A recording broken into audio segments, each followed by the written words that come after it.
Joe Biden, the unifier. That's what they're saying. Well, let me just say this. There's a couple of things about Joe that I actually look forward to. Number one, not having to put up with a continual day-by-day tweet storm. You know, it's funny, I never even followed Trump, yet I was bombarded by his tweets every day with the stuff I read, what I watched. Just felt it necessary that I know everything that he tweeted. Also, Joe's just a genuine nice guy, and certainly Trump was not. Now, I hate to tell you this, but because you're nice, that is not the way to build unity. And by the way, in the event of an uptick in terrorism or threats of war, I don't know that a nice guy is what we want. Where I was raised, most nice guys at some point ended up being stomped into the dirt. And besides that, the hope of unity is really humorous to me. And I'll end my 3 minutes here with a serious point with all of this. But I just want to throw out here that it appears that for most of those on the left, progressives, they think that locking everybody up, that's the way to unity.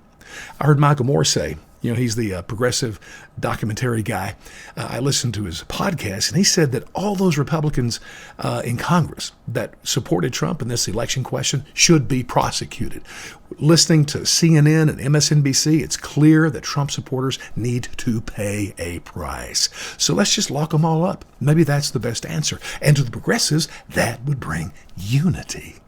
Now, we got some problems. Number one, 75 million people voted for Trump, okay?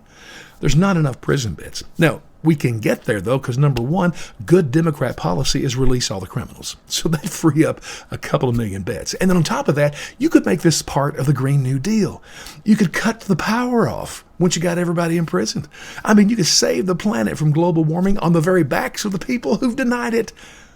What's more beautiful than that? Big negative, though, is you're going to have some people who are the most vocal Trump haters whose spouses went into the voting booth and secretly voted for Trump. Oof, that's going to be rough. All right, let me get serious just for a moment. Joe's not going to be a unifier. Listen, Jesus could not be a unifier. It's not going to be possible.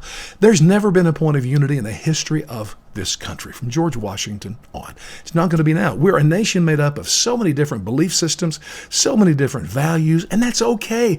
That's what makes our democracy so healthy. It allows us to move forward as a nation without killing each other. And let me end with this thought. We need to limit our government. Do you really want the government to get so powerful that it can completely punish one view over another? Absolutely not. This is why I always promote the serious idea that we always want to limit government, not give it more power.